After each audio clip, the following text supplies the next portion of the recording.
Welcome to a Tapestry of Voices, our brave new venture into the world of Zoom. My name is Chris Bryant. I'm the president of the Whittier Home, and we are honored to have collaborated with Tapestry of Voices for 22 years. This event is usually held in the serene and beautiful garden of the Whittier Home, and we miss not being there with all of you in person. But this year, despite the pandemic and because of the advent of Zoom technology, we have an opportunity to reach beyond the region and attract an even larger audience than we have in the past. This event will be recorded and put out on YouTube soon. We are happy to see so many smiling faces here with us today. And here are some Zoom etiquette rules that we need to remind you of. If you are attending as a guest, a part of our audience, we ask that you mute your microphones throughout the event. You can show your appreciation of the readings by waving your hands, but please avoid any other extraneous movements that will be seen by all in attendance and might be distracting. While ensuring that you will be able to see and hear the poets and their readings, it will cut down on any distractions that might occur, and it will make the experience thoroughly enjoyable to all. Thank you so much. Because John Greenleaf Whittier was a significant influence in the abolitionist movement and a major voice against slavery, it is both timely and relevant to feature his anti-slavery poems as a theme this year. We dedicate the program to the memory of Congressman John Lewis and in support of the Black Lives Matter movement. John Lewis, the great man who recently left us, fought all his life for equal rights and social justice for all men. He and Whittier have many similarities. They were both spiritually based, steadfast in their commitment to a just society, and willing to speak out even when it put their own well-being in peril. In his time, Whittier not only wrote poetry and editorials supporting the abolitionist movement to free the slaves, but he spoke also of the worth and dignity of all people. Today, we will revisit his words to make others aware of his role in opposing slavery and his hope for a more just society for all people. There is still so much hate in our world, as witnessed daily in the news. A statue of Whittier in Whittier, California, vandalized by individuals who were not aware of Whittier's legacy. Police brutality crushing the windpipe of George Floyd. It goes on and on. The program today is our attempt to make our voices heard in the cause of liberty and justice for all. I want to leave you with a quote for thought from Andrew Harvey, a British writer born in 1952 and founder and director of the Institute of Sacred Activism. We are coming to understand that the pursuit of social justice, human rights, democratic freedom, global peace, ecological care, and animal welfare are at the core of our relationship with the divine. And now, I would like to welcome the second Poet Laureate of Amesbury, Stephen R. Wagner, who will introduce you to 4 exceptionally talented students who are winners of this year's Gathering of Verses Poetry Contest. Take it away, Stephen. Thank you, Chris. Poetry has always been in need of fresh young voices, and this is true now more than ever, as new forms and flavors of social communication are constantly being developed and disseminated. Poetry is simply not chosen as often as it once was as a central mode of connection and communication between people. Additionally, the general public has, over time, developed a degree of aversion to the idea of poetry. The problem, I believe, lies in the imagined perception of what people assume poetry to be. That is why it is so important that we have keen and clear-eyed young poets in our ranks, as they are desperately needed, both by those currently in and those currently out of the poetry world. We need the youngest of generations to explore, interpret, and reinvent what poetry is, that the larger world may then be brought in and reintroduced to it. Which brings us to the brilliance and importance of the Tapestry of Voices itself, an event that for more than 20 years has shone a light upon established and up-and-coming poets in the community around us. It is a tapestry woven with truly long threads that weave through the past, continuing it and extending it from what has come behind to the future ahead. This year, we are lucky enough to hear from 4 vibrant new voices, the 4 winners of the Gathering of Verses contest. First, we shall hear from Julia Olson, the author of Complex Beings, which has been awarded honorable mention. As one of the judges stated in regards to her poem, excellent imagery and use of metaphor, engaging work. I hope to read more from you. Julia will now read Complex Beings. Thank you so much, Stephen and Chris, and thank you for allowing myself and my peers to be here today to read our poems. So as stated, my name is Julia Olson, and I will be reading my poem, Complex Beings. There's a difference when tears don't stream down your face. They drip down and suddenly it's like ice cream on a hot summer day, or the rain on your back car window, when the droplets of water sink into each other, peaceful, yet almost woeful. Human bodies don't sink into one another like that. Even though we're all made up of the same matter, it's odd how different we all are. We could dissolve into sand grains and who'd be there to notice? Not even Mother Earth takes an interest in this metamorphosis, because to her, it's all the same mass. I'd like to think that we are being watched, not by the beings of our own kind, the ones who grip intimidation until it squeezes out into our subordination, but by ones of a higher form, who like to harness the inevitable into something we perceive to be able to control, giving our people a security blanket, when maybe we aren't so safe at all. But the phrase ignorance is bliss isn't here nor there. No line can split it to the former or the latter of opinion. I think there comes a point where our simple knowledge cannot stretch any further, the pinnacle in which our minds can be developed, and we have no choice but to be ignorant. We are so intricate, yet so simple. Every individual holds an emporium of memories and experiences, yet we look so desperately to find others whose soul shines a similar hue because we love the conformity. Never thought to be addicted to the cookie cutter, but your aura of amethyst complements mine of amber, and we claim to feel whole again. Perhaps it's because when falsehood mates with serenity, we deem the child be named stability, but there's an abomination of questions still left unanswered. Do we call on this child to heal our wounds of unknowing? All I know is, in my simple-minded complex, I cannot put into words how tears streaming down my face differ from those that drip onto my cheeks, stinging as if my eyes hold humidity and my skin is the pavement. Thank you.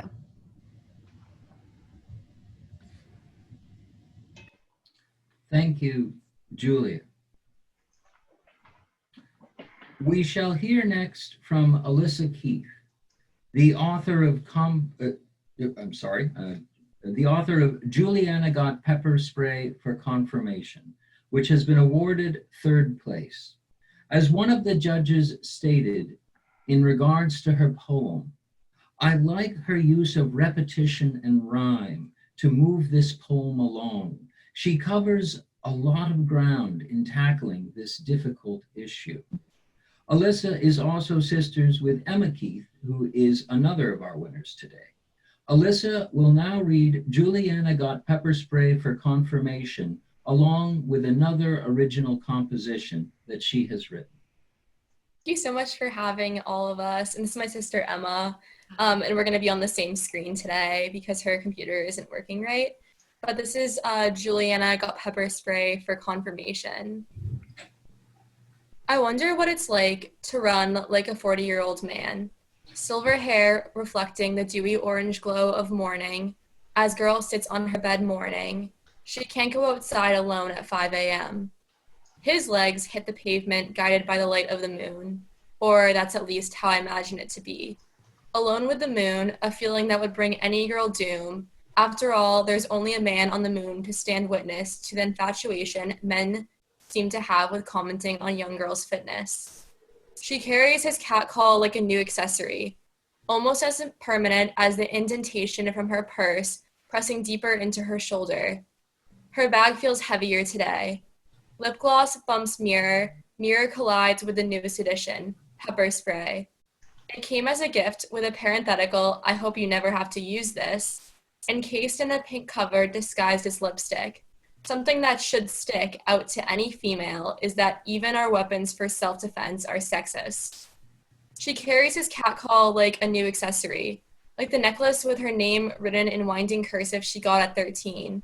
A friendly reminder that she has an identity and can't be objectified, but when it's emphasized through literature that her essence can be compared to the fragility of a teacup, how can she not feel like an object? I am strong, Mom. Nobody can touch me. I know how to scream is the elevator pitch girls are taught. Maybe that's why there are more women in business than ever, because we've been working on these pitches for what seems like forever. We've gotten so clever at faking calls when cars slow as you walk around town, and at listening to the painfully classic Turn That Frown Upside Down.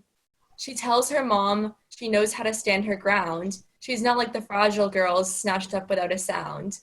However, her mother reminds her that fine china and made in China don't have much contrast. Fine china and made in China both break the same if they're mistreated. My closet is filled with gilded armor. Baggy sweatshirt drapes over my skin, the best barrier to keep men's calls from entering within. Car slows, my pace quickens, eyes stone cold straight. Fear that I might appear as bait, I let my sweatshirt swallow me whole. Juliana got pepper spray for confirmation. Is this society's form of congratulations, or is it just part of being woman in this generation? So that was my first poem. I don't have a second one ready yet. I think Ms. Alba might have said something about a Black Lives Matter poem. No worries. My apologies. I didn't mean to put you on the spot. Okay. The event's happening this Saturday, actually. This coming 15th. Saturday, the 15th. And it will be finished by then. And I'm reading there as well as some other students. So it should be good. Oh, wonderful. Yeah, thank you. Well, thank you. And we will return to you, Emma, after Nora to hear your poem. Thank you again, Alyssa. Okay. We shall hear next from Nora Morrissey, the author of Contemplation in Isolation, which has been awarded second place. As one of the judges stated in regards to her poem, very timely, contemporaneous theme. I liked the ironic tone, bitingly witty, nice imagery, unique creative format, thoughtful and poignant. Nora will now read Contemplation in Isolation, along with another original composition that she has written. Hello, everyone. Thank you so much for having me. I have, like you said, my first poem and then the second poem I'll be reading today. It doesn't have a title yet, but it is also going to be read at the event this Saturday that relates to Black Lives Matter. Wonderful. So this is Contemplation in Isolation. Newsflash for your life. Halt all further events. The American apocalypse about to commence. Don't panic, everybody. Everything's just fine. If the president's not worried, then neither am I. But what if thousands are dying? Every man for himself. As for me, I'll skip the mass, because I'm in perfect health. It's just Darwinism, baby. Don't know what else to say. Clearly no nation superior to the US of A, but it seems to me that this fiendish disease spreads death on a breath and distress in the breeze. And please, listen to me, because there's no guarantee we won't make it increase if we don't keep to 6 feet. Is it feasible, believable, conceivable, foreseeable to banish the untreatable, just vanish as a people? Hey, hi. I miss you. Oh, I miss you too. We haven't texted in a while. Yeah, let's FaceTime soon. Oh shoot, what? I forgot, I gotta get on a Zoom. Oh, that's okay. Call tomorrow? Yeah, I'll just be in my room. Alone. If you still exist tomorrow, would you even let me borrow just a moment of your time on the phone? 'Cause I feel myself fading, just a shadow of me waiting in the corner, isolating on my own. Silence of my thoughts are deafening, beat of my heart is echoing, my affections are deadening alone. Am I a drone? Do I exist to observe from above in the sky where nobody can reach me, but neither can I, and nobody can see me, make me feel I'm alive, provide me with a reason not to be empty inside? I'm just a fly on the windowsill, looking outside, nearing death, because the endless isolation can't be ended unless we take responsibility and foster our docility and vanquish the hostility our president so willingly and wickedly exudes. And honestly, it's rude for him to boast that attitude when stupid protesters believe him, say our science is untrue. This is a pandemic. We're told twice a day. We're all convinced at this point it'll never go away because American ignorance even trumps the will to live. Newsflash. Coronavirus wins. Thank you. That was my first poem. And again, the next one I have doesn't have a title yet, but it's basically just about the Black Lives Matter movement and the toxicity of Facebook and the internet and stuff during this time. Excellent. Forgive me if the recitation isn't that great because I did just finish it, so we'll see how this goes. To the Facebook racists, can I say this? Will you erase this? Because I know it's easy facing this if I remain faceless, and even though that face is white, just like my skin, I can't begin to ignore the shame I feel for being American. Our founding fathers fought for freedom from a tyrannous nation, screamed no taxation without representation, impatient, imbued with passion and blessed with privilege, believing their oppression was unbearable to live with. Victorious leaders acted as idols to worship, erected giants of stone, marble statues, and perfect pictures of the victors who'd overcome their adversity while turning other human lives into currency.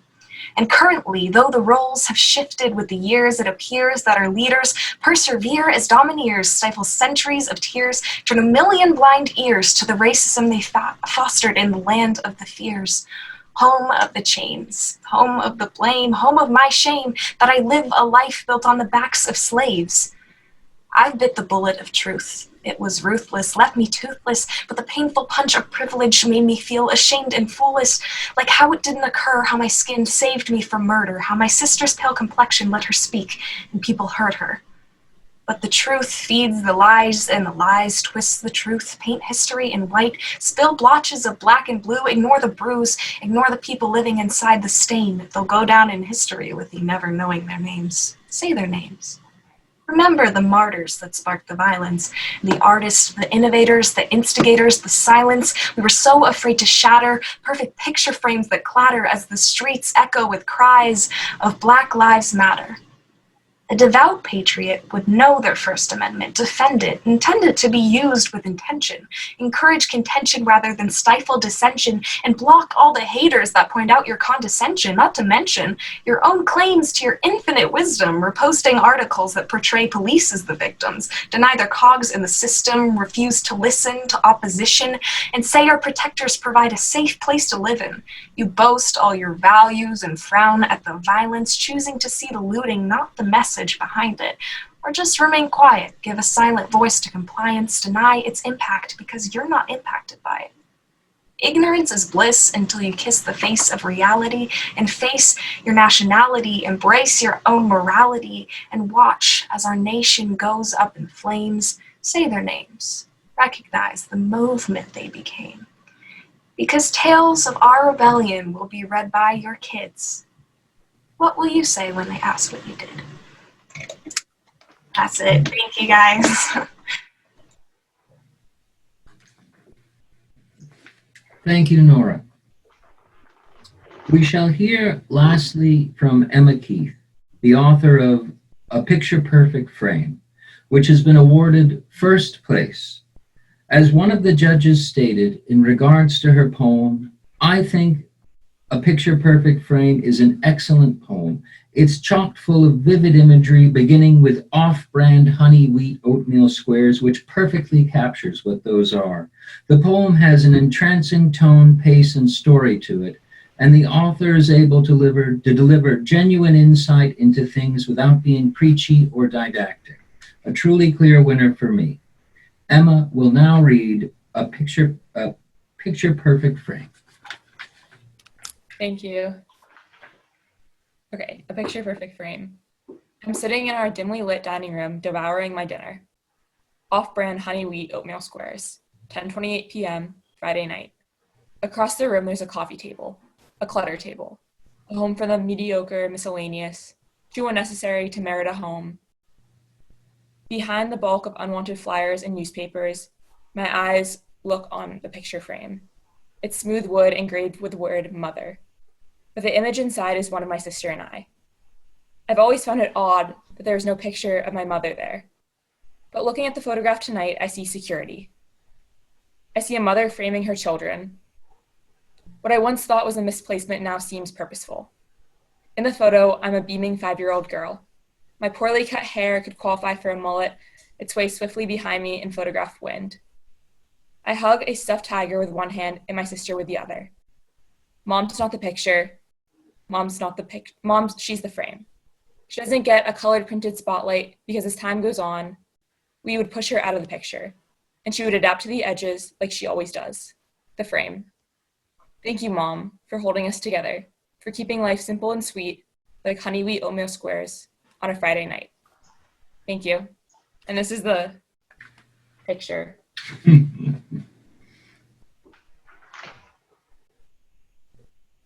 Wonderful. Thank you very much, Emma. Thank you. And thank you once again to all 4 of our contestants and winners. We couldn't have done it without you. And up next, Harris Gardner, the co-founder of Tapestry of Voices, will introduce our main readers. Thank you. Thank you, Stephen. Well done, Stephen. And thank you, Chris and Peter and Ellie and Lainey for making this a wonderful team effort for our 22nd year. So our first reader will be Ellie O'Leary, Amesbury's current poet laureate, who's also hosted a radio station.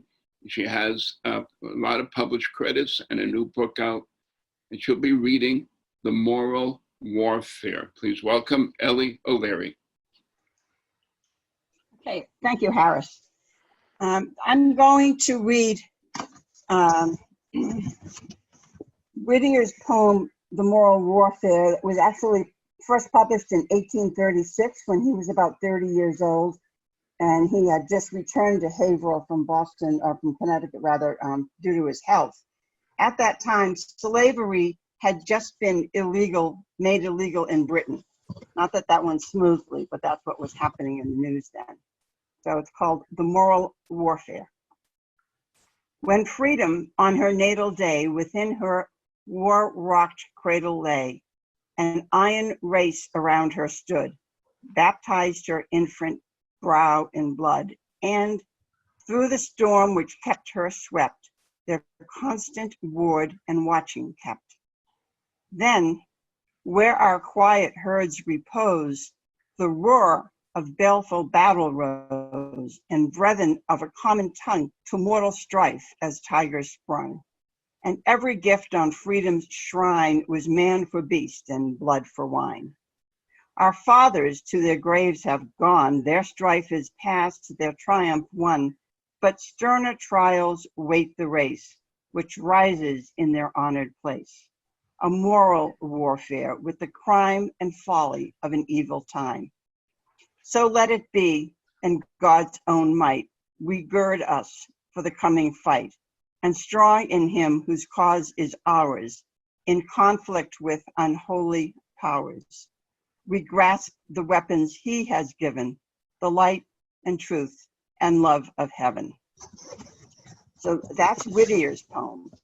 And so in keeping that this is dedicated to the memory of John Lewis. I wrote a poem after Whittier's poem and after the John Lewis now famous quote. It was actually a tweet in June of 2018. Do not get lost in the sea of despair. Be hopeful, be optimistic. Our struggle, a week, a month, or a year. It is the struggle of a lifetime. Never ever be afraid to make some noise and get in necessary trouble.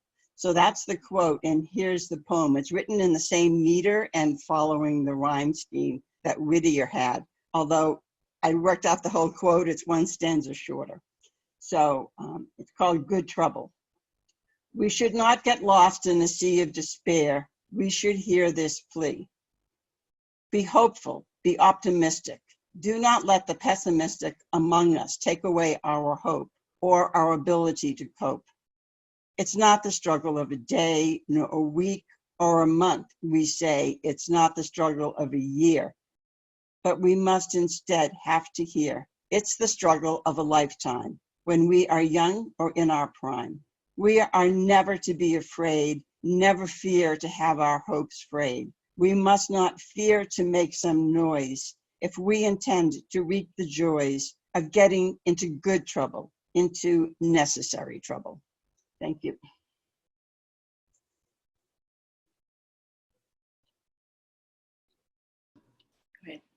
Thank you, Ellie. That was wonderful.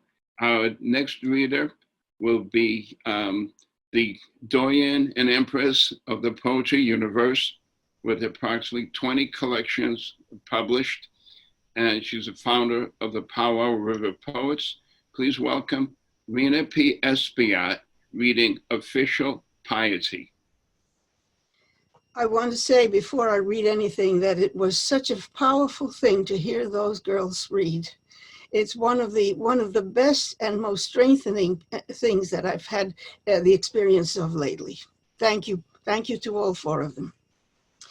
This poem is related to the Black Lives Matter movement because in it, Whittier expresses his disgust over the fact that the churches very often agreed that slavery was okay because it was so common in both the Old and the New Testament. So it must be all right with the deity. And he writes here in a voice of satire and irony. Official piety.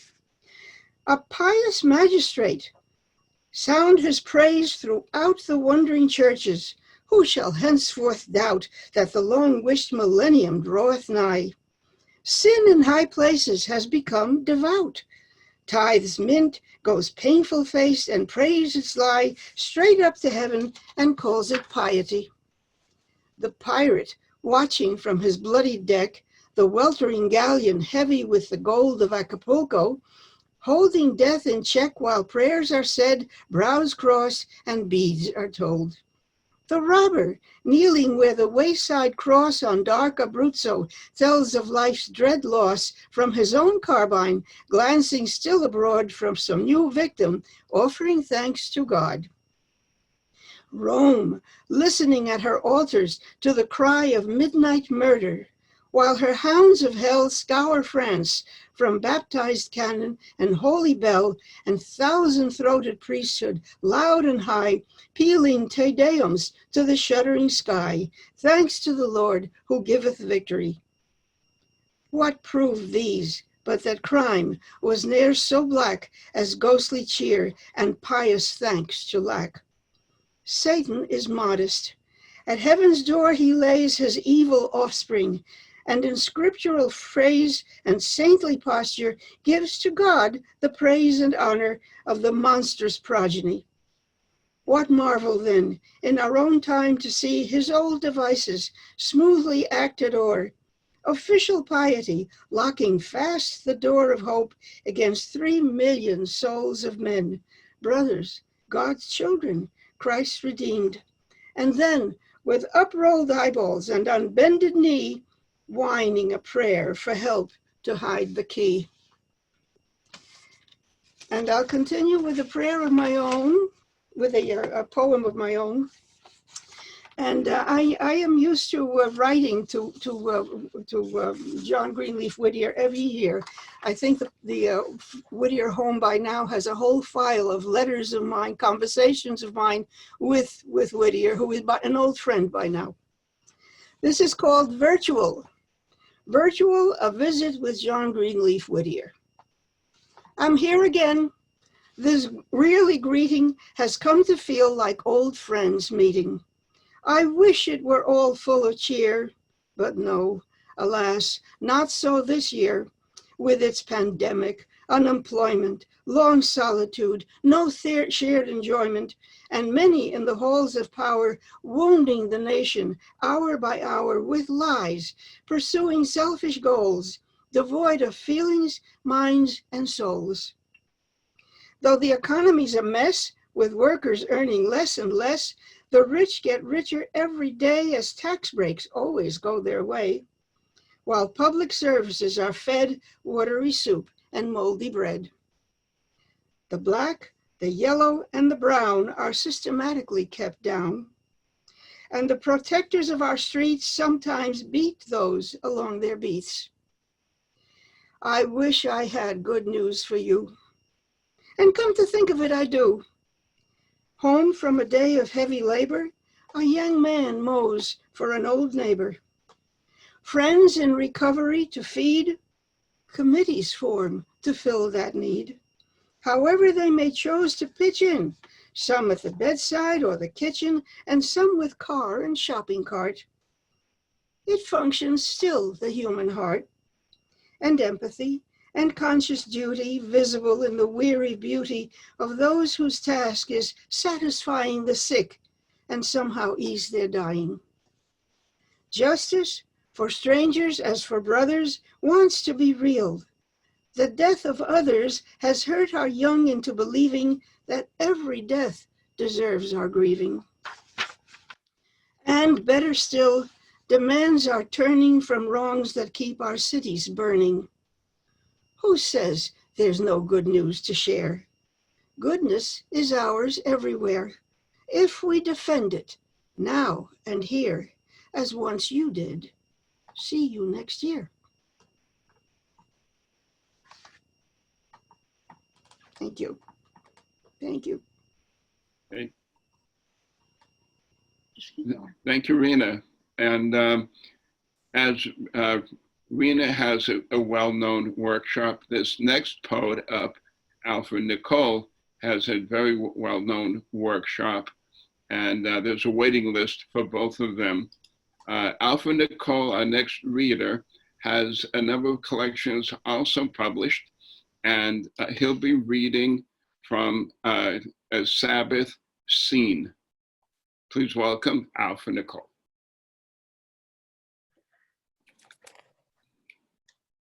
Okay.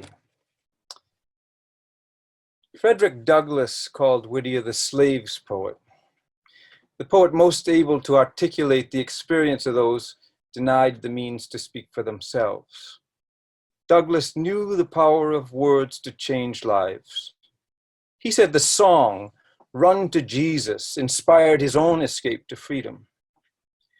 In Whittier's poem, The Sabbath Scene, he tells the story of a fugitive who, like Douglass, ran to Jesus, only to find her way blocked by Northern clergymen defending the system of slavery as a biblical institution.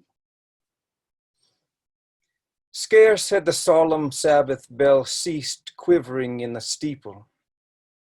Scarce had the parson to his desk walked stately through his people, when down the summer-shaded street, a wasted female figure with dusky brow and naked feet came rushing wild and eager.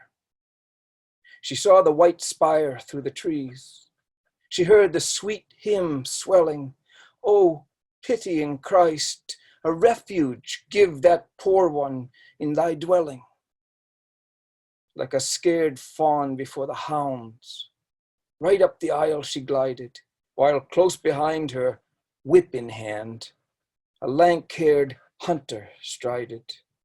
She raised a keen and bitter cry, to heaven and earth appealing. Were manhood's generous pulses dead? Had women's heart no feeling? A score of stout hands rose between the hunter and the flying. Age clenched his staff, and maiden eyes flashed tearful, yet defying. Who dares profane this house and day? Cried out the angry pastor. Why, bless your soul, the wench's a slave, and I'm her lord and master. I've law and gospel on my side, and who shall dare refuse me? Down came the parson, bowing low.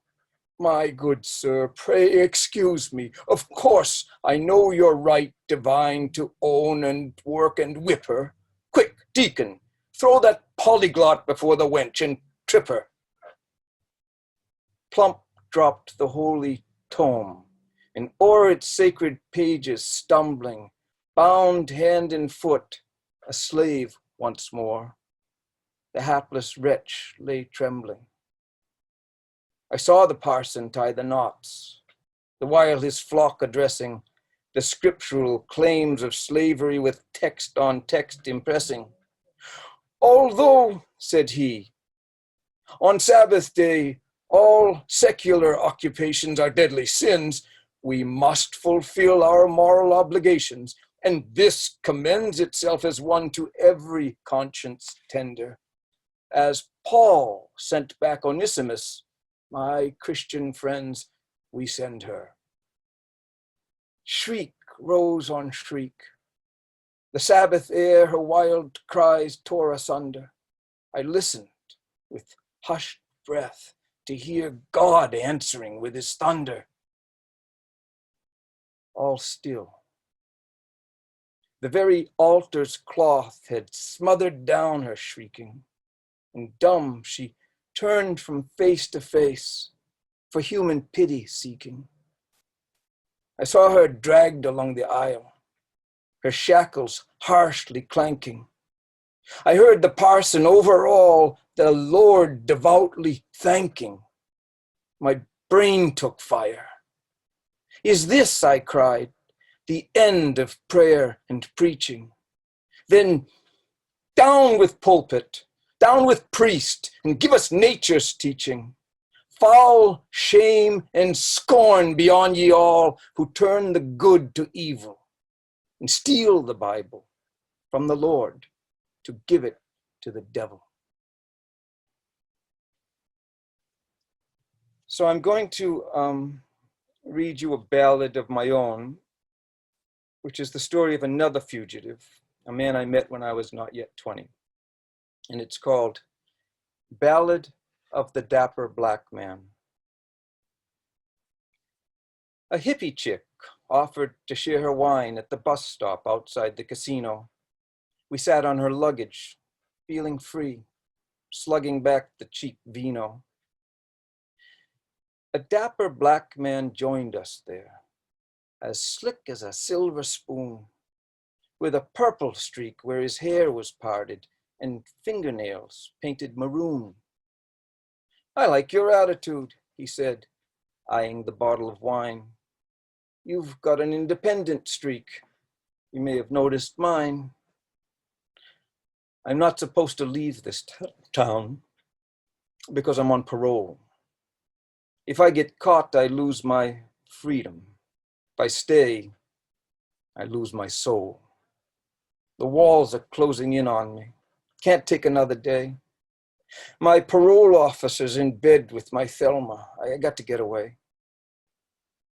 We stood up then to wait in line. We all got on the bus. The black man sat in one of the seats across the aisle from us. He left my new friend his window seat as space for her 2 guitars. We rolled out on the interstate under the moon and stars. The system owes me 15 years. I spent them on death row. My day of execution came. It was my time to go. They get you ready, set to die. They shave off all your hair. I was holding a newspaper as I sat in the barber's chair. My hands shook like you wouldn't believe. The columns of newsprint swirled. There was nothing in there to interest a man about to leave this world.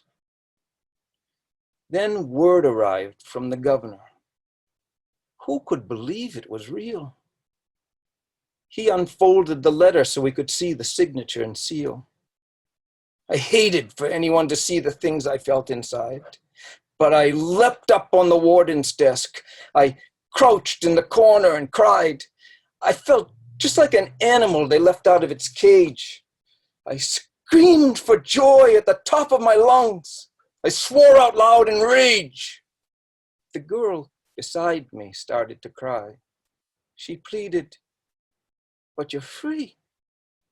Get off this bus and turn around. You can start a new life, don't you see?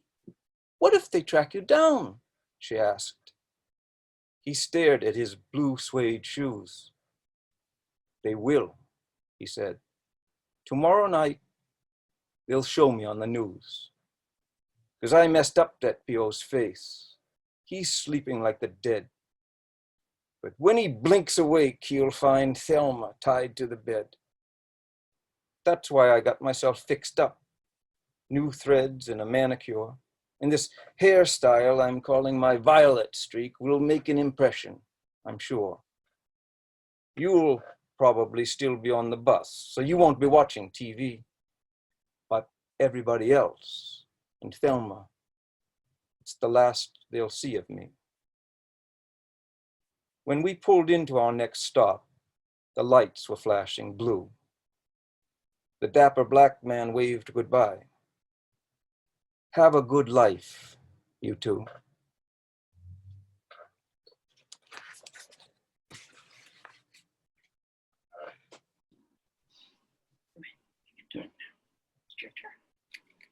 You can talk. Oh, okay. Thank you, Alfred. That was very powerful. Our next reader up is our second poet laureate, who you've already met, Stephen R. Wagner, who has 4 collections, perhaps 5 now published, and he'll be reading an excerpt from Pennsylvania Hall. Thank you, Harris. Not with the splendors of the days of old, the spoils of nations and barbaric gold, no weapons wrested from the fields of blood, where dark and stern the unyielding Roman stood, and the proud eagles of his cohorts saw a world war-wasted, crouching to his law, nor blazoned car, nor banners floating gay, like those which swept along the Appian way, when to the welcome of imperial Rome, the victor warrior came in triumph home, and trumpet peal and shoutings wild and high stirred the blue quiet of the Italian sky, but calm and grateful, prayerful and sincere, as Christian freemen only, gathering here, we dedicate our fair and lofty hall, pillar and arch, emblature and wall,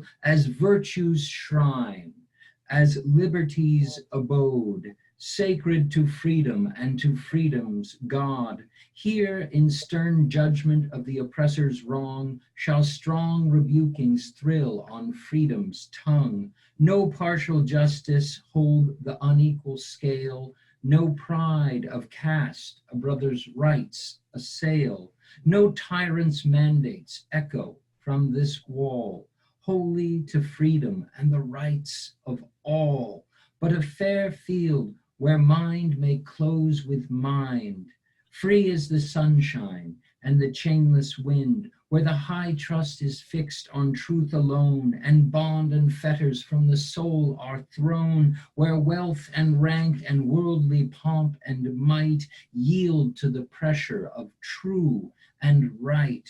And fitting is it that this hall should stand, where Pennsylvania's founder led his band from thy blue waters, Delaware, to press the virgin verdure of the wilderness. Here where all Europe with amazement saw the soul's high freedom trammeled by no law, Here with the fierce and warlike forest men gathered in peace around the home of pen, awed by the weapons love alone had given, drawn from the holy armory of heaven, where nature's voice against the bondman's wrong first found an earnest and indignant tongue, where Lay's bold message to the proud was born, and Keith's rebuke and Franklin's manly scorn.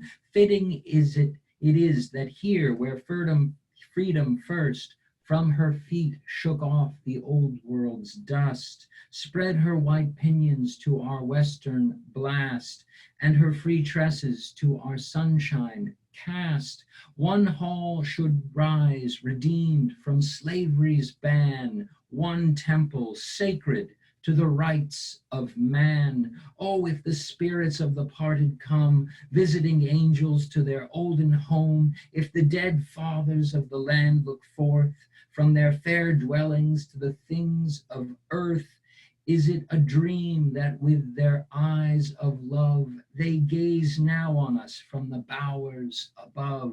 Lay's ardent soul and Benezet the mild, steadfast in faith yet gentle as a child, meek-hearted Woolman and that brother band, the sorrowing exiles from their fatherland, leaving their homes in Cresham's bowers of vine and the blue beauty of their glorious Rhine, to seek amidst our solemn depths of wood freedom from man and holy peace with God, who first of all their testimonial gave against the oppressor for the outcast slave. Is it a dream that such as these look down, and with their blessing our rejoicings crown? Let us rejoice that while the pulpit's door is barred against the pleaders for the poor, while the church wrangling upon points of faith forgets her bondmen suffering unto death, while crafty traffic and the lust of gain unite to forge oppression's triple chain. One door is open and one temple free, as a resting place for hunted liberty, where men may speak unshackled and unawed, high words of truth for freedom and for God. And when that truth its perfect work hath done, and rich with blessings o'er our land hath gone, when not a slave beneath his yoke shall pine, from broad Potomac to the far Sabine, when unto angel lips at last is given the silver trump of Jubilee in heaven, and from Virginia's plains, Kentucky's shades, and through the dim Floridian Everglades, rises to meet that angel trumpet sound, the voice of millions from their chains unbound. Then through this hall though this hall be crumbling in decay, its strong walls blending with the common clay, yet round the ruin of its strength shall stand the best and noblest of a ransomed land, pilgrims like those who throng around the shrine of Mecca or of holy Palestine, a prouder glory that shall ruin own than that which lingers round the Parthenon. Here shall the child of after years be taught the works of freedom which his fathers wrought, told of the trials of the present hour, our weary strife with prejudice and power, how the high errand quickened woman's soul and touched her lips as with a living coal, how freedom's martyrs kept their lofty faith, true and unwavering unto bonds and death. The pencil's art shall sketch the ruined hall, the muse's garland crown its aged wall, and history's pen for after times record its consecration unto freedom's God. And I'm just going to read a very brief little poem I wrote that is about the Whittier home. The Whittier home. It is good to stand in the home. The weight of the objects of the past hangs in the air and brings you there if you want it to.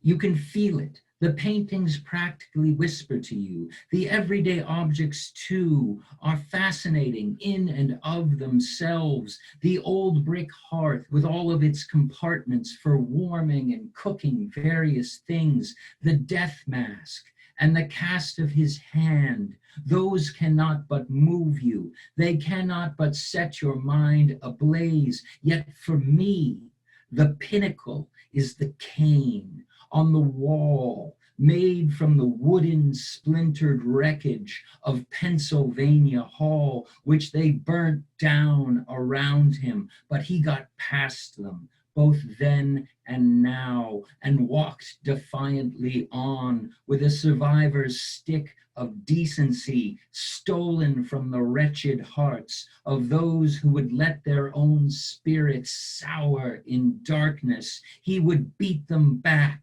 in writing, simply by showing them their own savagery. He supported us all with moral strength when moral strength was needed. He led us forward and left us this cane that we may lean on it and rest if we briefly feel defeated. But there are still steps to be taken. There are still things to be done. No wrongs are righted without the devotion of someone.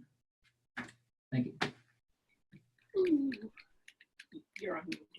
Okay. Thank you, Stephen. That was amazing. Our next reader will be the president of the Whittier Home Association. And she's also taking a workshop with, I think, Alpha Nicole. And she will be reading The Hunters of Men. And thank you for that. Thank you for that lovely introduction, Alfred, or Harris, but I'm not taking a Lyceum with Alfred. Peter is. Anyway, I am reading you today a poem called The Hunters of Men. Have ye heard of our hunting, o'er mountain and glen, through canebrake and forest, the hunting of men? The lords of our land to this hunting have gone, as the fox hunter follows the sound of the horn. Hark, the cheer and hallo, the crack of the whip, and the yell of the hound as he fastens his grip. All blithe are our hunters, the noble their match. Though hundreds are caught, there are millions to catch.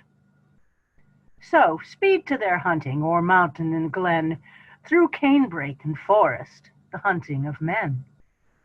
Gay luck to our hunters, how nobly they ride, in the glow of their zeal and the strength of their pride. The priest with his cassock flung back on the wind, just screening the politic statesman behind. The saint and the sinner with cursing and prayer, the drunk and the sober ride merrily there. And woman, kind woman, wife, widow, and maid, for the good of the hunted is lending her aid. Her foot's in the stirrup, her hand on the rein, how blithely she rides to the hunting of men. Oh, goodly and grand is our hunting to see, in this land of the brave and this home of the free. Priest, warrior, and statesman from Georgia to Maine, all mounting the saddle, all grasping the rein. Right merrily hunting the black man, whose sin is the curl of his hair and the hue of his skin. Woe now to the hunted who turns him at bay. Will our hunters be turned from their purpose and prey? Will their hearts fail within them, their nerves tremble, when all roughly they ride to the hunting of men?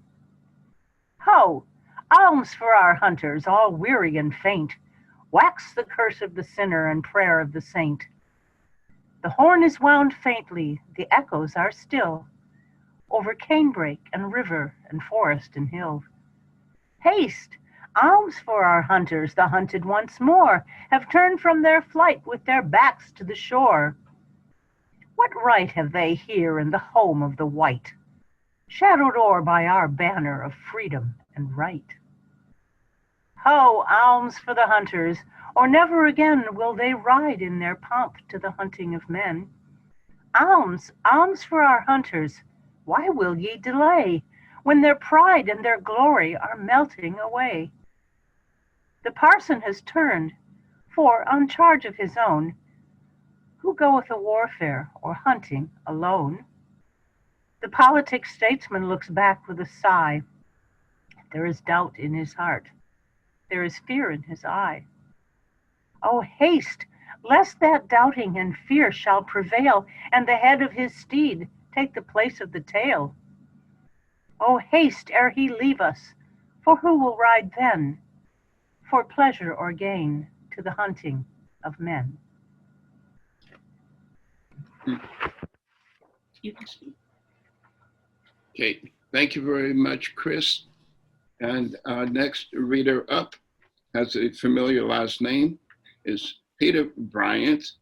And Chris and Peter have done a lot of technical coordinating and fine-tuning of our virtual program today.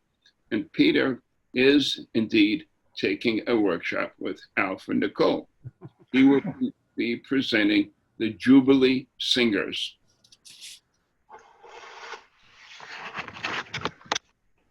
The poem that I am going to read today is called The Jubilee Singers. And the poem is actually rather short, but its story is really significant. So it's really a bit of text about the story and then the poem at the end. The poem connects the abolition movement, in which Whittier played a dominant part, to the end of the Civil War and to freedom for slaves, and to Whittier's triumphant poem about the Jubilee Singers. It also links in several ways to John Lewis, who played a massive role in the quest for equality for Black people everywhere. Unfortunately, this freedom and quest for real equality are still being sought today. The Fisk School played a pioneering role in the education of freed slaves. It was established in 1865, just 6 months after the end of the Civil War. It became the Fisk University 2 years later. This college was only 5 years old when it was facing serious financial difficulty. To avert bankruptcy and closure, in October 1871, Fisk's treasurer and music director gathered together a 9-member student chorus to go on tour to earn money for the college. These were the Jubilee Singers. And you can see a picture of the Jubilee Singers on your screens now. They were the pop singers of their day. I mean, they really did make a great show, as you'll hear in a moment. But they took all the money from the treasury, they took everything for their travel expenses, and set out praying that with their music they could somehow save the college. The singers struggled at first, but not long. Their performances so electrified the audiences that they traveled through the United States and Europe, moving to tears audiences that included William Lloyd Garrison, Wendell Phillips, Ulysses S. Grant, William Gladstone, Mark Twain, Johann Strauss, and even Queen Victoria. You can see pictures of the Jubilee Singers, William Lloyd Garrison and Wendell Phillips, in the Whittier Home today. Whittier's influence had clearly helped them. Their college performed a pivotal role in the establishment of Black education. To this day, each October the 6th, Fisk pauses to observe the anniversary of the singers' departure. The tour brought in $40,000 and saved the college. The money also enabled the construction of Jubilee Hall, the South's first permanent structure for the education of Black students. The singers introduced America to Negro spirituals and provided the first opportunity to see Black people performing. Prior to the war, Black roles were played by whites with their faces blackened. Recently deceased Congressman John Lewis was a Fisk student, and in early 1960 he led a non-violent direct action protest in white-only stores in downtown Nashville. He was arrested and then released. In May 1960, the rules were changed and there was no more white-only stores. As you know, he reached high as a leader, leaving a most impressive legacy. In 1879, when the Jubilee Singers came to Amesbury to give a concert, they visited Whittier to thank him for his efforts to end slavery. They sang some spirituals for him and left an autograph album to be picked up the next day. Whittier wrote his draft of Jubilee Singers in the album that night. The Jubilee Singers. Voice of a people suffering long, the pathos of their mournful song, the sorrow of their night of wrong, their cry like that which Israel gave, a prayer for one to guide and save, like Moses by the Red Sea's wave. The stern accord her timbrel lent to Miriam's note of triumph sent, or Egypt's sunken armament. The tramp that startled camp and town and shook the walls of slavery down. The spectral march of old John Brown. The storm that swept through battle days, the triumph over long delays, the bondsman giving God the praise. Voice of a ransomed race, sing on, till freedom's every right is run, and slavery's every wrong undone. That's John Greenleaf Whittier, January the 1st, 1879. Thank you very much. Peter, thank you very much. And please welcome up our next reader, Paulette Demers Turco. She is one of the coordinators for the Powell River Poets, and she will be reading Massachusetts to Virginia. Please, Paulette Turco. Thank you so much, Harris. It's such an honor to be here to read today these wonderful poems of Whittier's. Whittier wrote this poem in 1843. Massachusetts to Virginia. The blast from freedom's northern hills upon its southern way bears greeting to Virginia from Massachusetts Bay. No word of haughty challenging, nor battle bugles peal, nor steady tread of marching files, nor clang of horsemen's steel. We hear thy threats, Virginia, thy stormy words, and high swell harshly on the southern winds, which melt along our sky. Yet not one brown hard hand foregoes his honest labor here. No hewer of our mountain oaks suspends his axe in fear. Wild are the waves which lash the reefs along St. George's bank. Cold on the shores of Labrador, the fog lies white and dank. Through storm and wave and blinding mist, stout are the hearts which mend the fishing smacks of Marblehead, the seaboats of Cape Ann. The cold north light and wintry sun glare on their icy forms, bent grimly o'er the straining lines, or wrestling with the storms. Free as the winds they drive before, rough as the waves they roam, they laugh to scorn a slaver's threat against their rocky home. What means the old Dominion? Has she forgot the day when o'er her conquered valleys swept the Britons' steel array? How, side by side with sons of hers, the Massachusetts men encountered Tarleton's charge of fire and stout Cornwallis then? Forgets she how the Bay State, in answer to the call of her old house of Burgesses, spoke out from Faneuil Hall? When echoing back her Henry's cry came pulsing on each breath of northern winds the thrilling sounds of liberty or death. all that a sister state should do, all that a free state may. Heart, hand, and purse we proffer, as in our early day.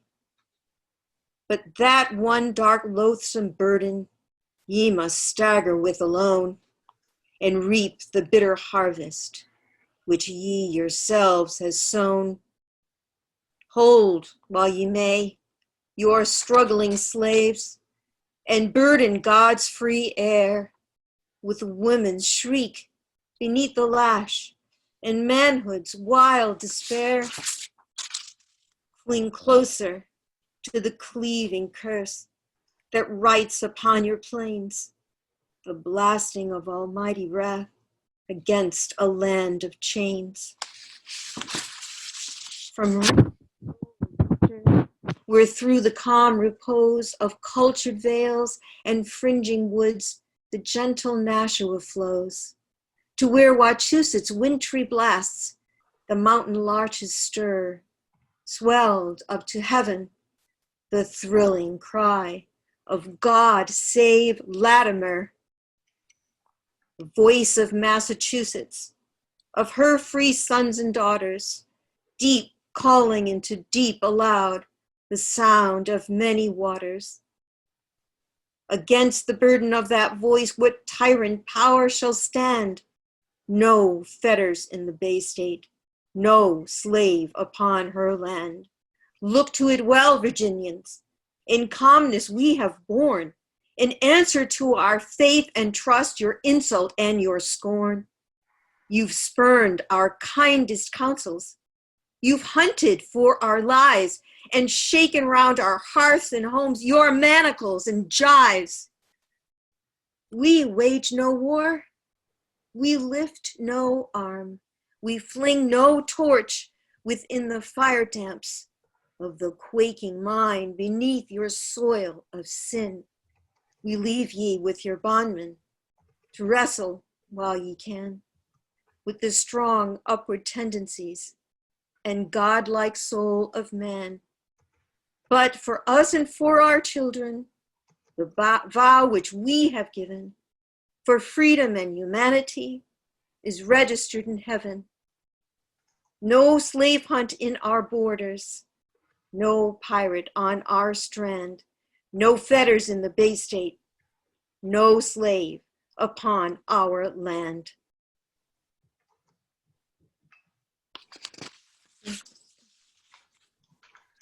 Take a sip.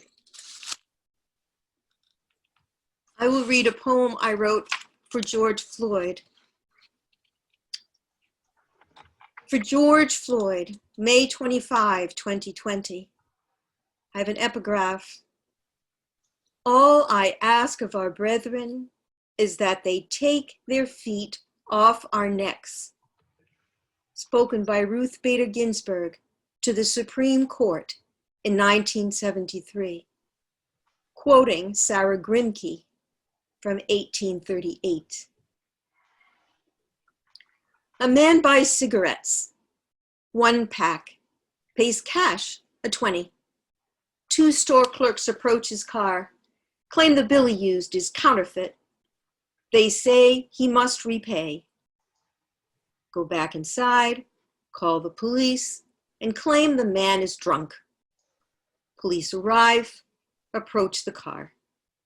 One pulls a gun, insists, hands on the wheel. He's ordered out, he's cuffed and placed inside a cruiser.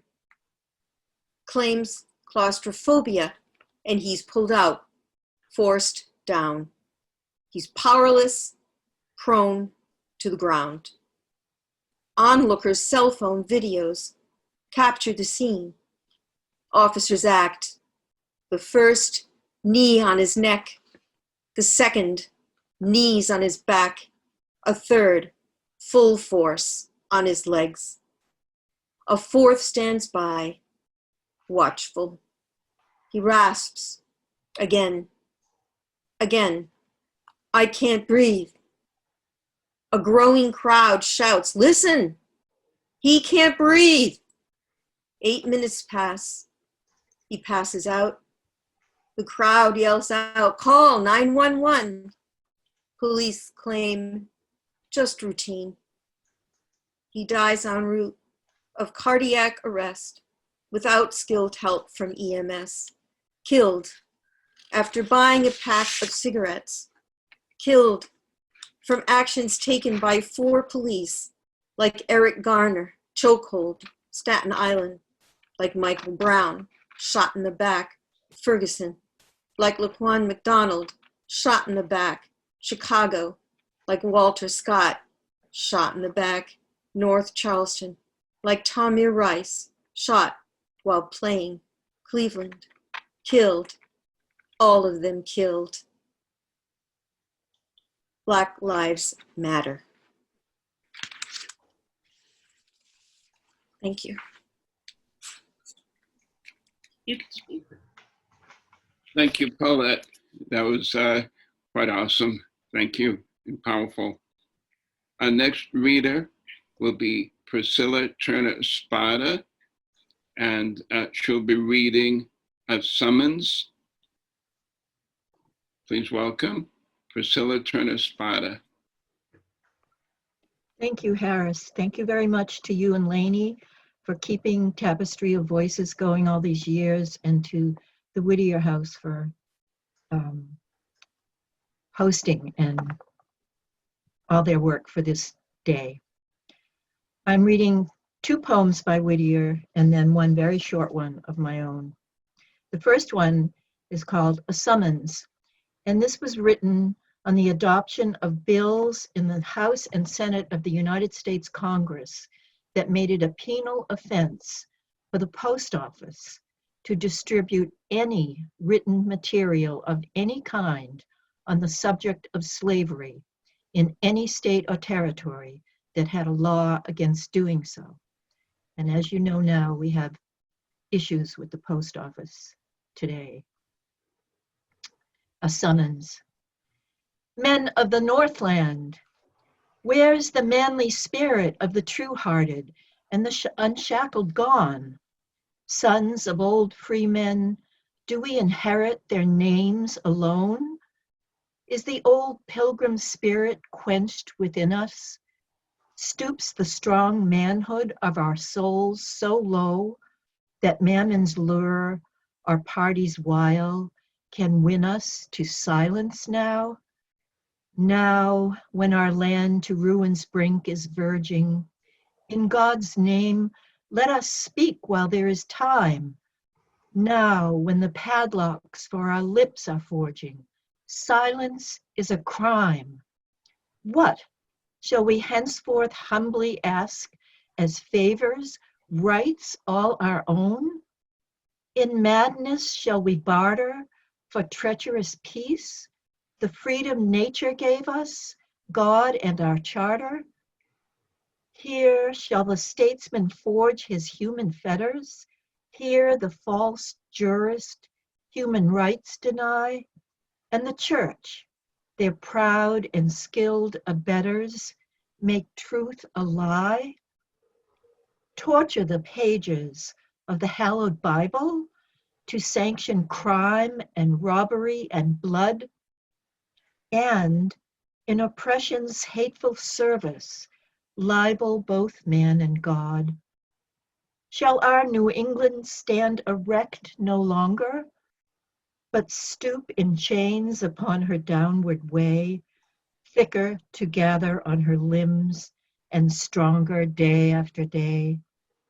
Oh no, methinks from all her wild green mountains, from valleys where her slumbering fathers lie, from her blue rivers and her welling fountains and clear cold sky, from her rough coast and isles which hungry ocean gnaws with his surges, from the fisher's skiff with white sail swaying to the billows' motion round rock and cliff, from the free fireside of her unbought farmer, from her free laborer at his loom and wheel, from the brown smith shop where beneath the hammer rings the red steel, from each and all if God hath not forsaken our land and left us to evil choice, loud as the summer thunderbolt shall waken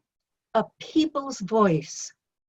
Startling and stern, the northern winds shall bear it over Potomac's to St. Mary's wave, and buried freedom shall awake to hear it within her grave.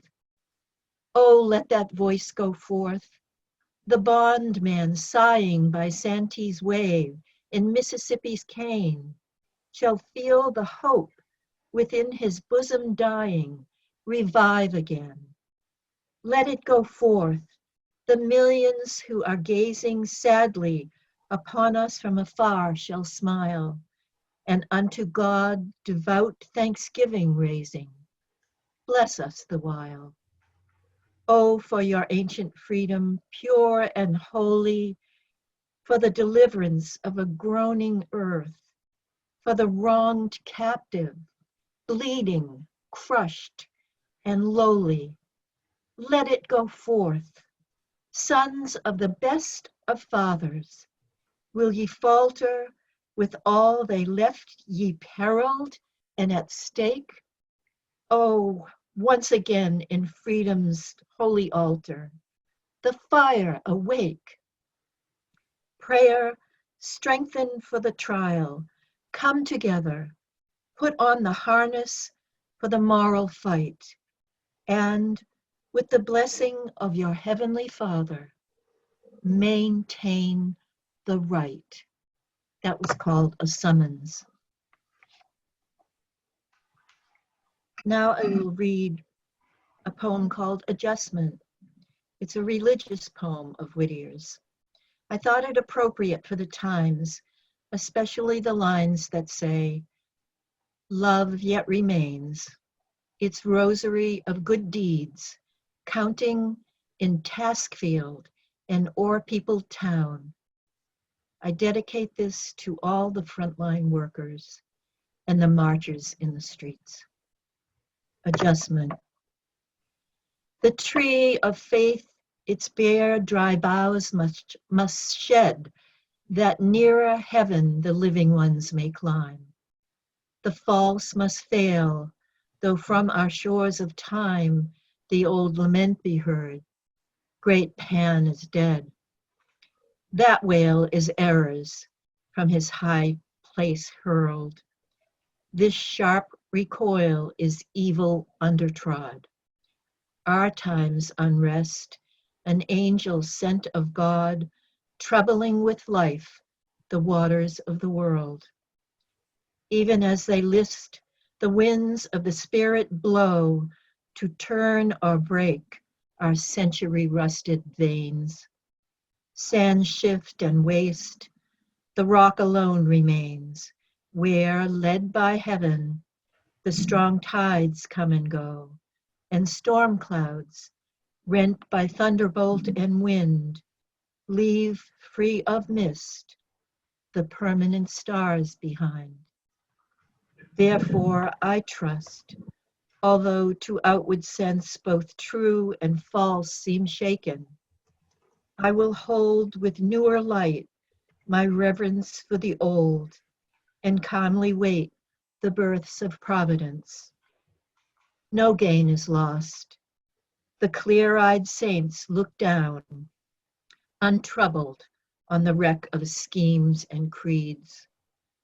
Love yet remains, its rosary of good deeds, counting in task-field and o'er-peopled town. Truth has charmed life. The inward word survives, and day by day, its revelation brings.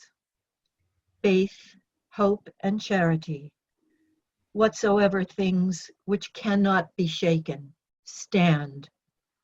Still holy lives reveal the Christ of whom the letter told, and the new gospel verifies the old. And now I'll read this short poem of mine. It was written in response to an article written by Caroline Randall Williams on June 26, 2020.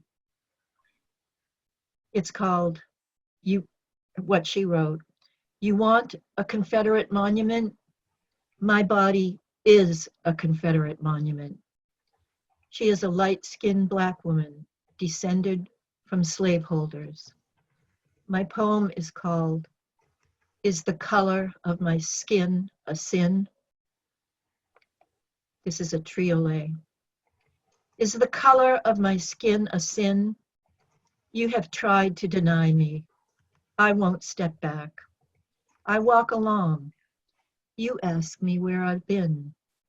Is the color of my skin a sin? My heritage? Some of you are kin.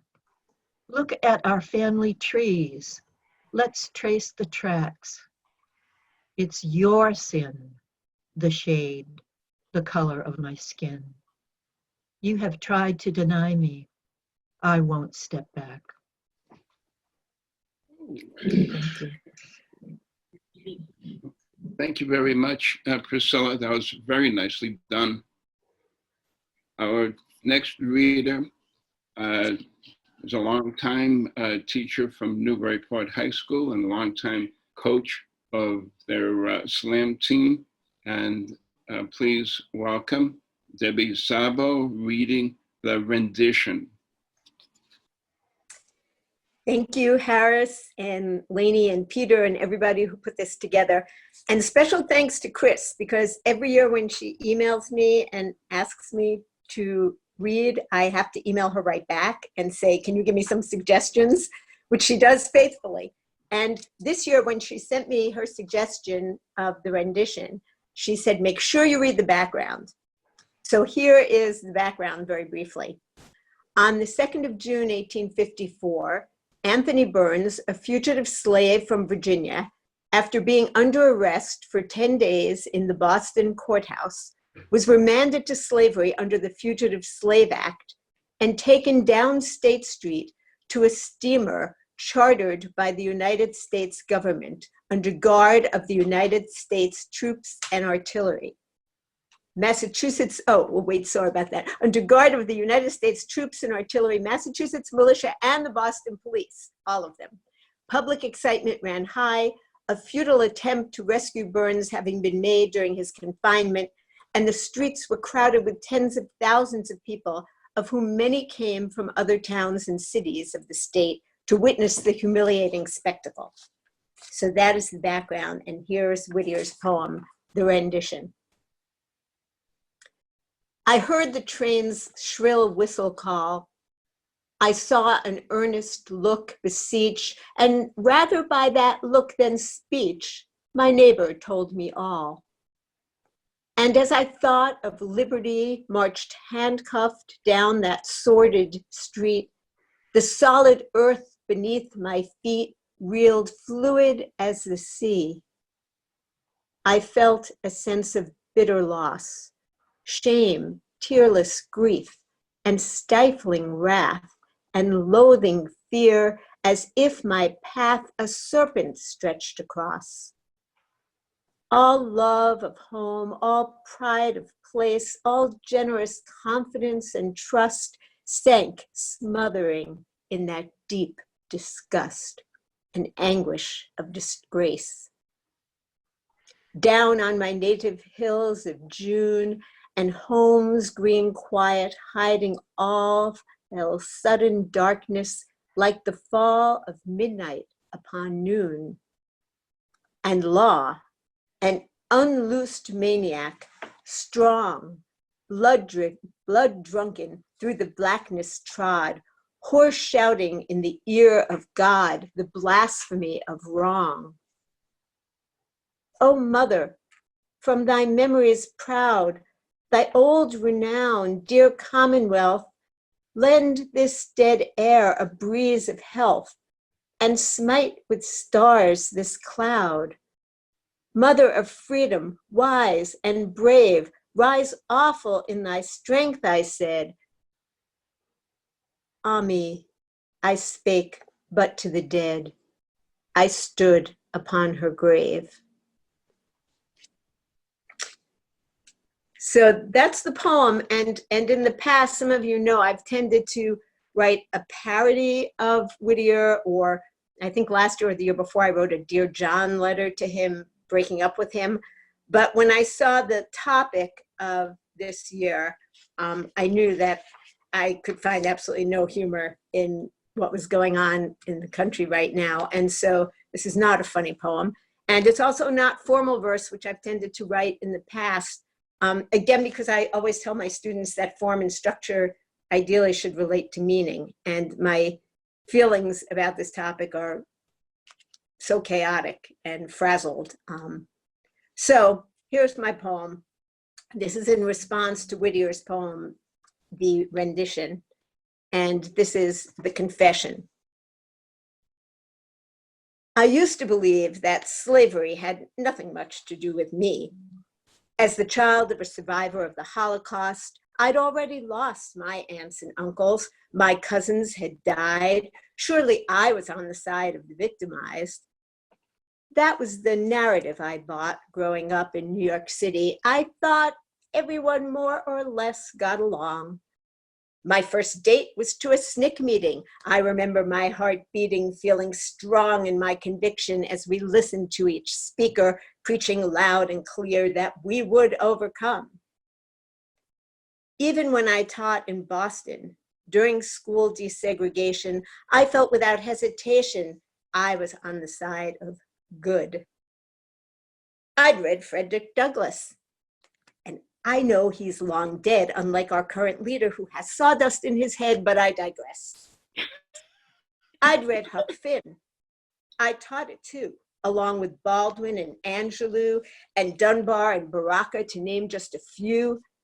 I have friends who are Black and I donated to the right causes. Surely I stood apart from those whose ancestors played a part in the history of slavery in America. That had nothing to do with me. No need to think about equity, no need to think about gaps in opportunity or well-established racist policy, no need to think about 1 out of 3 Black men expected to go to jail, or Black women paid 62 cents to every dollar paid to a white male. I'm not sure when the shift began for me, but I stopped thinking about race as if it were that child's game when you place a piece of paper in front of your face and ask, "Where's mama?" The baby doesn't see you till you pull that paper down, but you've been there all along. We grown-ups know about object permanence. Now it's urgent to stop pretending. The game's gone on too long.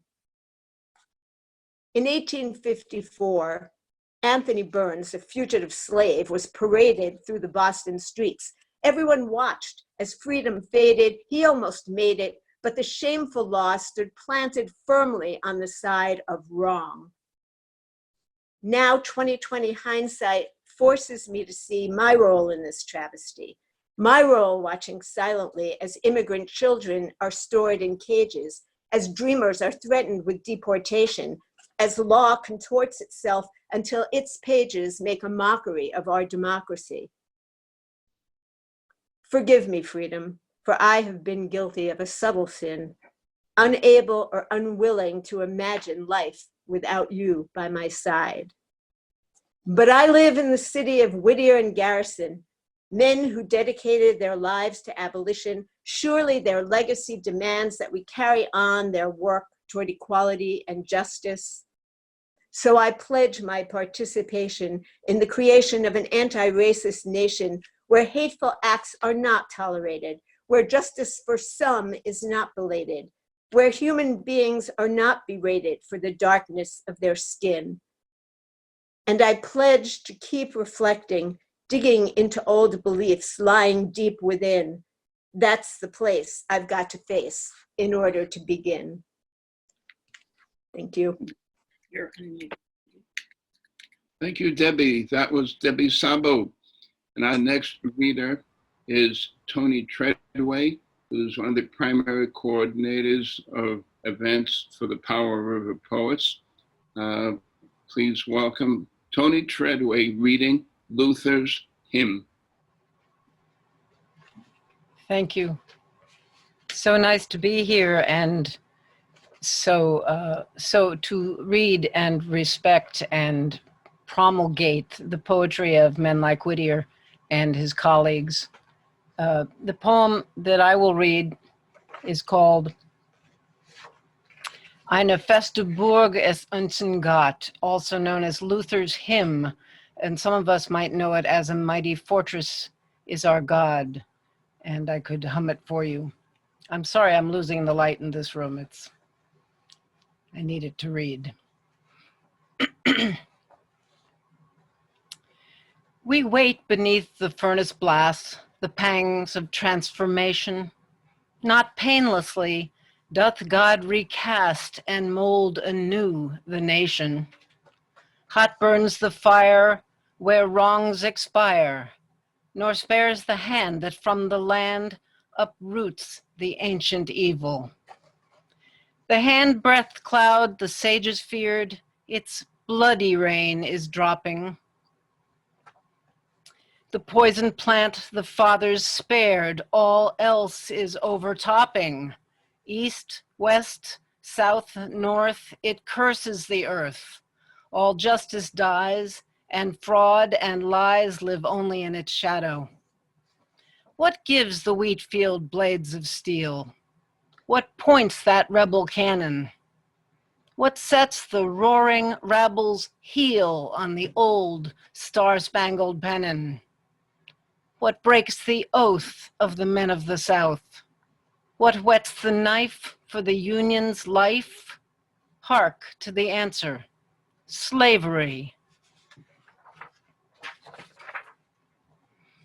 Then waste no blows on lesser flows in strife unworthy, freemen.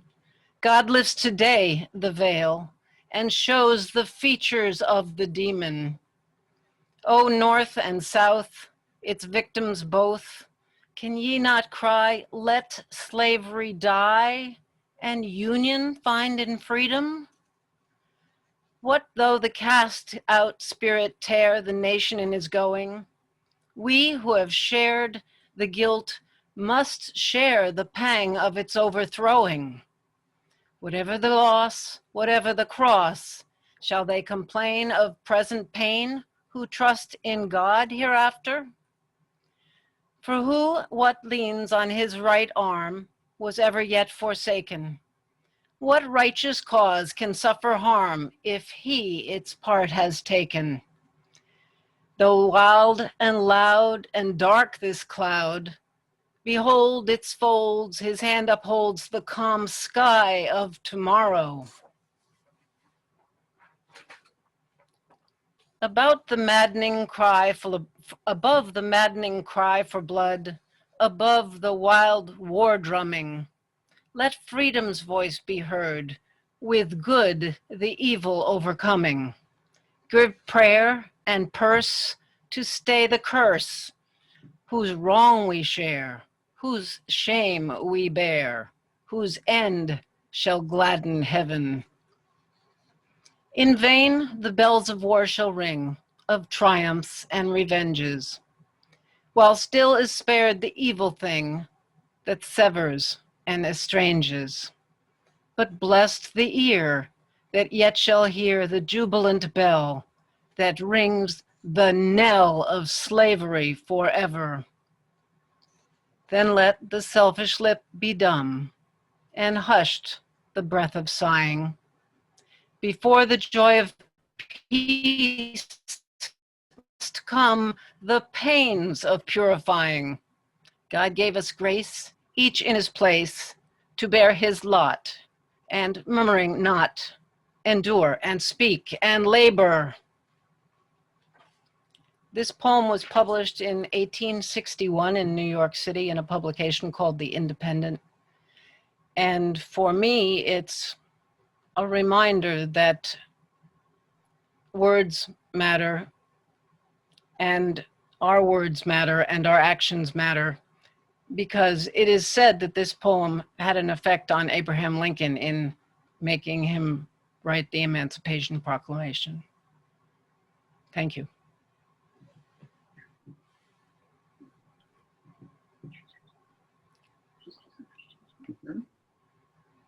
No, you're muted.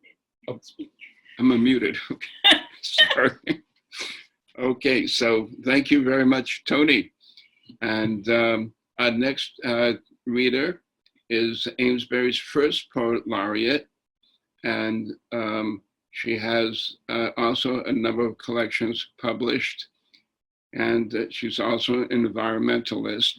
And I won't go on because she'll kill me.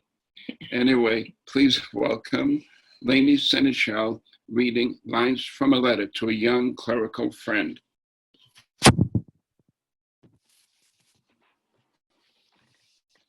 Harris and I are sharing a computer today. It was very moving to hear the powerful words of Whittier read by so many poets and the words of the poets themselves. I chose this poem called Lines from a Letter to a Young Clerical Friend. The lines are actually written to God. In this poem, he asks God to give this friend certain attributes, and these are attributes that Whittier highly valued. Also, there's a couple lines in this poem that could apply to our situation today. A strength thy service cannot tire, a faith which doubt can never dim, a heart of love, a lip of fire, O freedom's God, be thou to him.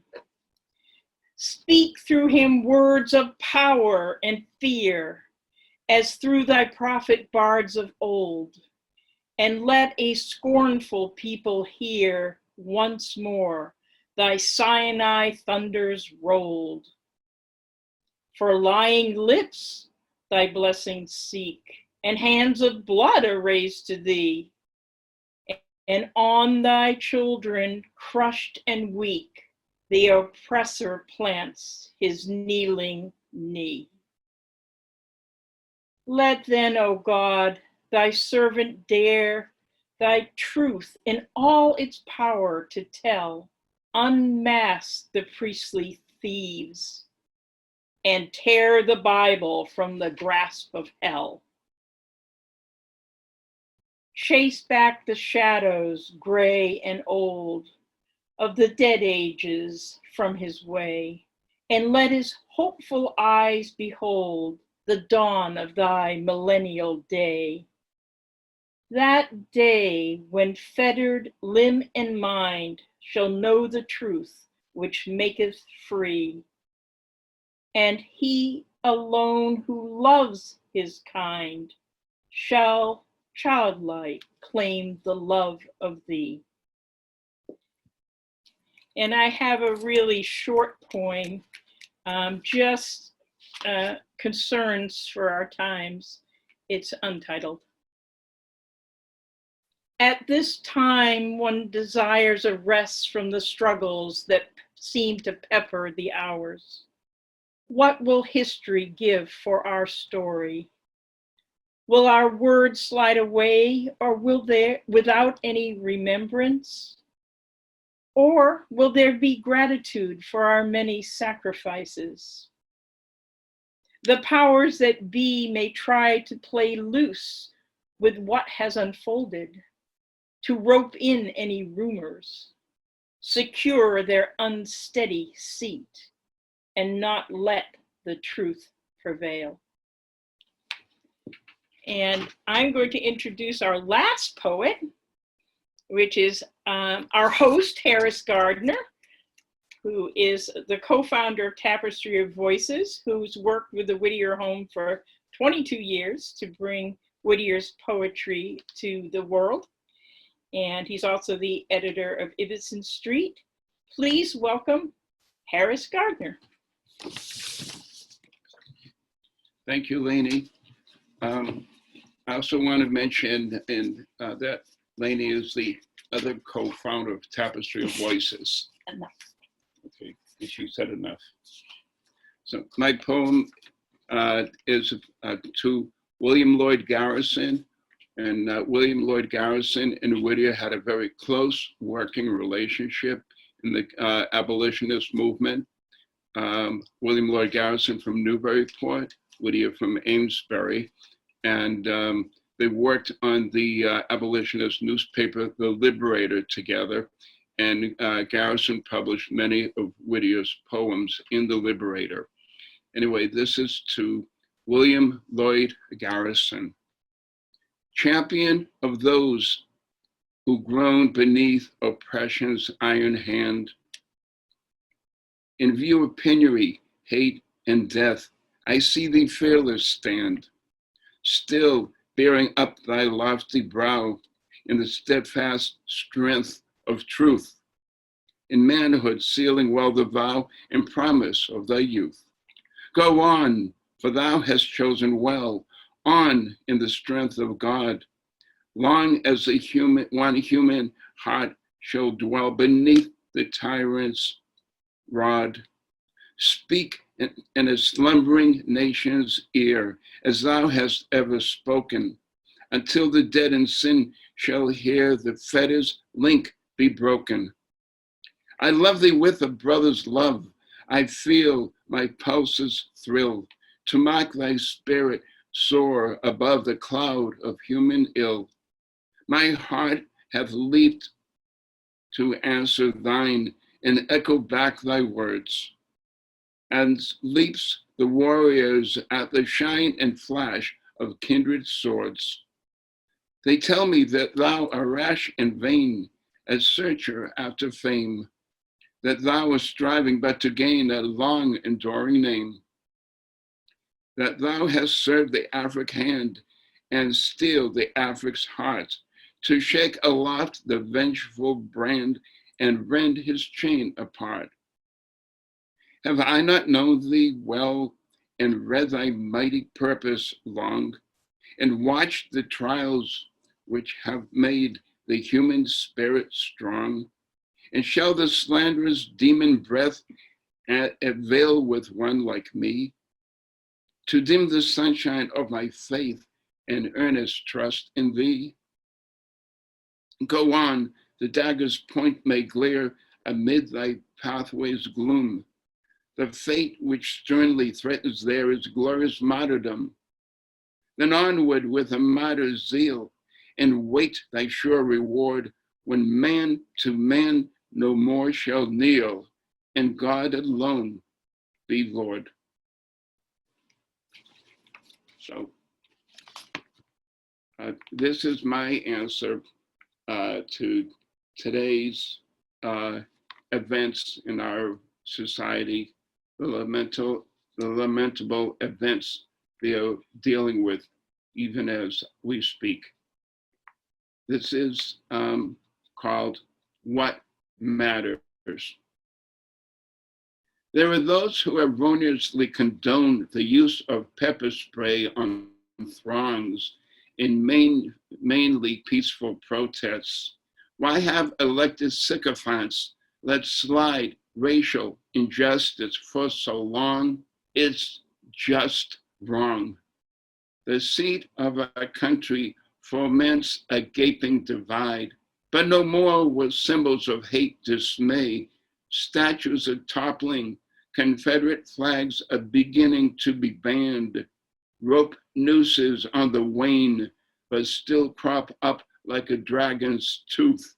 Change is challenging our cherished land. But what sort of leader lets loose foot soldiers to tear gas the populace that's chanting for social change?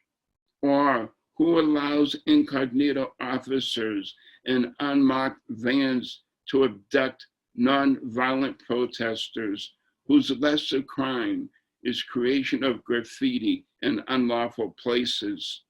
How unfortunate that it takes a movement to move the needle of conscience, to prick a sensibility of new morality.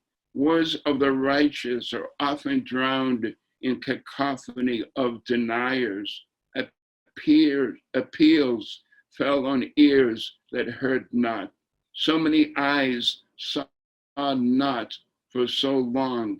Why do the rest shrug off sordid artifice for an unwarranted space of time. Now there is a new clarity of social disparity, of unmasked inequalities.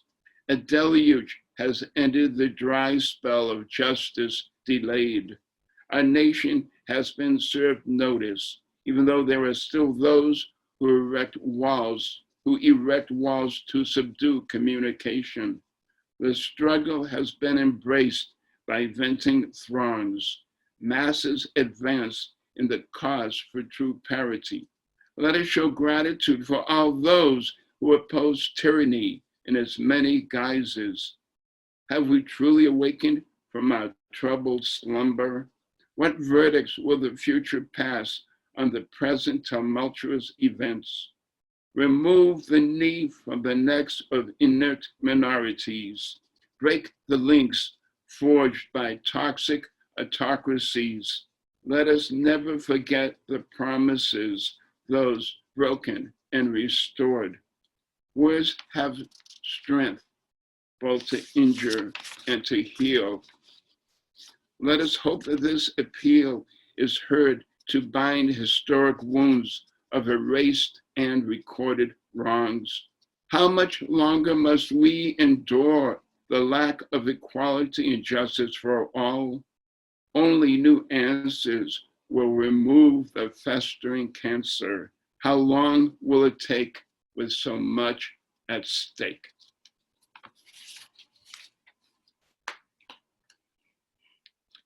So I want to thank a number of people. First, Chris and Peter Bryant for managing to pull this all together and also to bring us all together. I want to thank Lainey Seneschal, the co-founder of Tapestry of Voices, both for her input and her support and her wonderful reading. And I want to thank all the readers who read so magnificently the words of a major poet of the abolition, John Greenleaf Whittier. And I want to thank all the audience who zoomed in today. I feel that this was a memorable occasion, and we will soon have it up on YouTube. Thank you very much all for coming. Hopefully we have a few minutes left afterward if Chris will let us.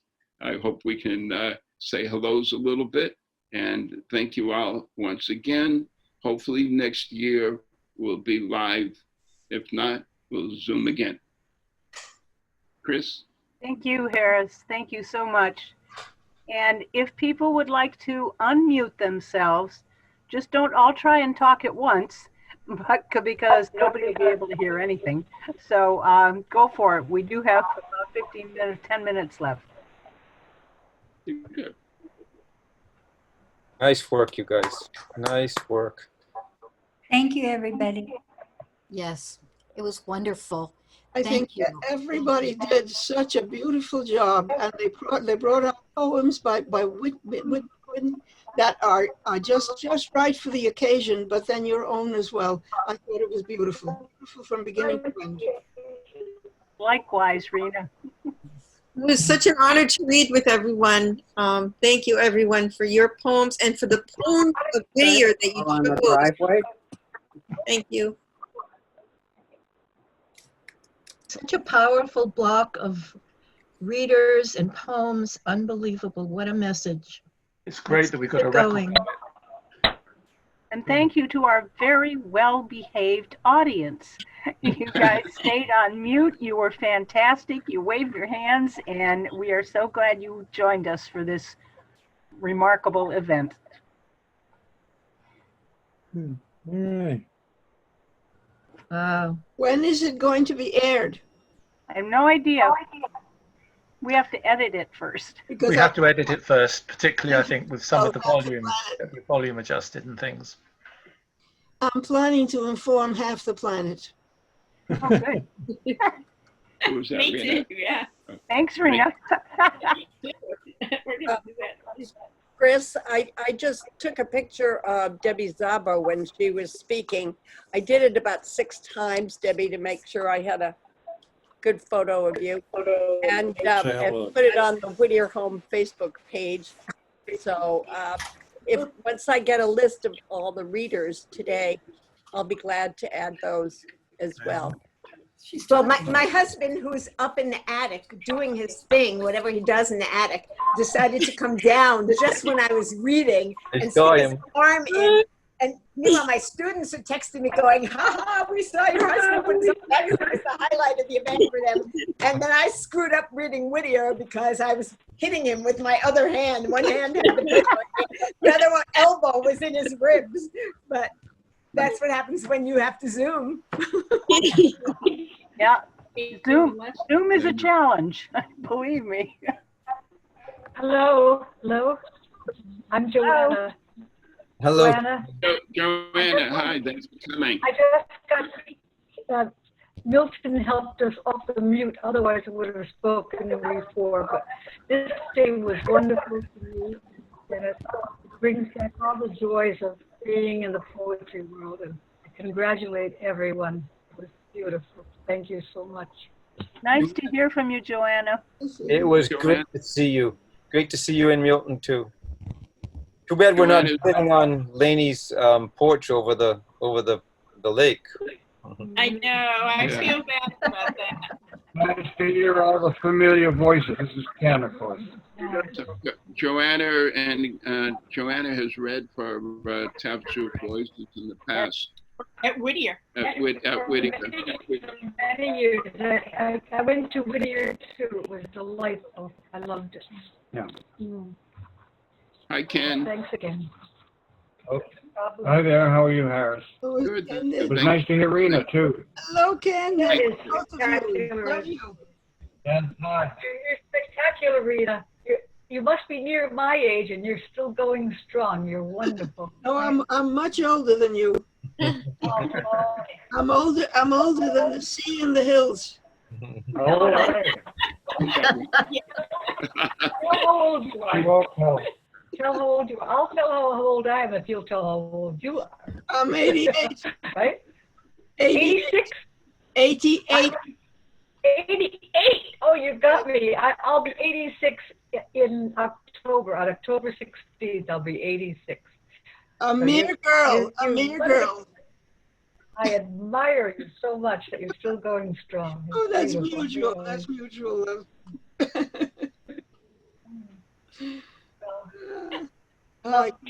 We pulled it off, Harris.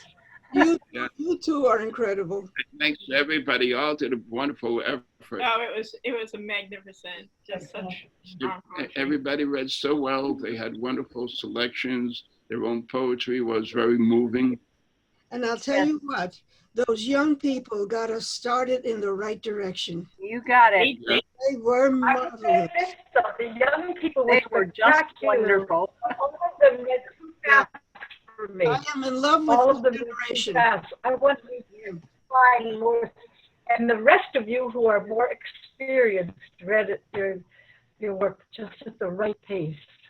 It was beautiful. I mean, you could really get into the poem more, you know. But the young people were great. Those new poets were terrific. Their poems themselves, very good. And they're in love like with you. Well, Pam Fenner just wrote, it seems Whittier's poems are more relevant than ever. You know, it's true. Yeah. True. Yeah. His poems feel just right now. Pam Fenner was in the audience? Ah, good. Oh, how nice. Hi, Pam. Hi there, Ken. Nice to see you. How you doing? Good to hear from you, Pam. Well, thanks for All right, everything. we'll say goodbye. Yeah. Bye, everybody. Rena, the kids love you too. They're texting me, oh, Rena is so cute. So sweet. Yes, Oh, so sweet. They're terrific. Tell them I want to adopt all of them. Bye, everybody. And thank you for everything. Bye now. Bye. Bye. Bye. Thank you. It was beautiful. You can leave and What? just hit leave whenever you want to leave. Okay. Thank you so much. Anyway. Harris will never leave. How many? Thank you again, Chris and Peter, and oops, I guess we're out. No, All right. very welcome, Priscilla. Yeah. And Harris and Laney, all of you, wonderful. Good organizing. Time to pat yourself on the back. I know, like I told Tony, I said, now I'm going to sleep for a week. Good. Good. Yeah. Oh, it was wonderful. Thank you so much. Yeah, Thank you, great. Chris. You guys all did great. Thank you, everybody, again, and especially kudos to you and Chris and to Peter and everybody. You want to say? Okay. Yeah. I think Bye we'll now. sign off. Okay, this is it. Bye. Bye-bye. Thank you so much. Stay safe, be well. Yeah, bye, Kathy. Bye. Thank you again.